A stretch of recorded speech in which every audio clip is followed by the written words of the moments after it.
आप देख रहे हैं उत्तराखंड लाइव न्यूज, खबरों की सच्चाई तक।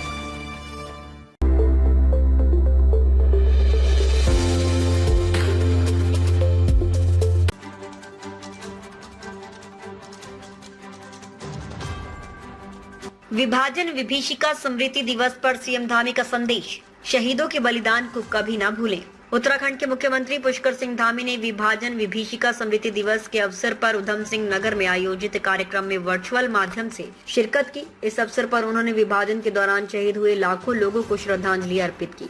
मुख्यमंत्री धामी ने कहा, मैं उन सभी भारतीयों को नमन करता हूं जिन्होंने देश के विभाजन का दर्द झेला, अपने परिजनों, घर बार और संपत्ति को खोया, लेकिन फिर भी अपने राष्ट्र, समाज और संस्कृति को जीवित रखने का साहस दिखाया। उन्होंने ये भी कहा कि ये दिन हमें याद दिलाता है कि आजादी केवल एक राजनीतिक घटना नहीं थी, बल्कि वह असंख्य बलिदानों और अत्याचारों की पीड़ा से उपजा एक ज्वलंत संघर्ष था।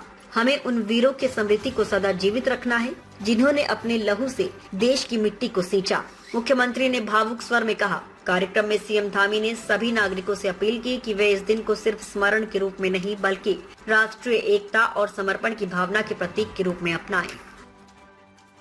दंश झेलने वाले प्रत्येक भारतवासी को नमन करता हूं जिन्होंने देश के विभाजन का असहनीय दर्द सहा और आजादी की कीमत अपने लहू और आंसुओं से चुकाया। मैं उन सभी वीरों और उनके परिजनों को दोनों हाथ जोड़कर प्रणाम करता हूं जिन्होंने अपना सब कुछ गंवाकर भी अपने देश, अपने समाज और अपनी संस्कृति को जीवंत रखा।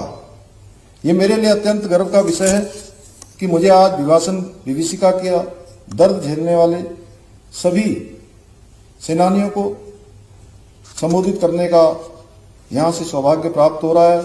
भाइयों बहनों, 14 अगस्त 1947 का वो काला दिन हम कभी नहीं भूल सकते जब मजहब की आड़ में भारत माता को लहूलुहान कर दिया गया, भारत माता के दो हिस्सों में बांट दिया गया।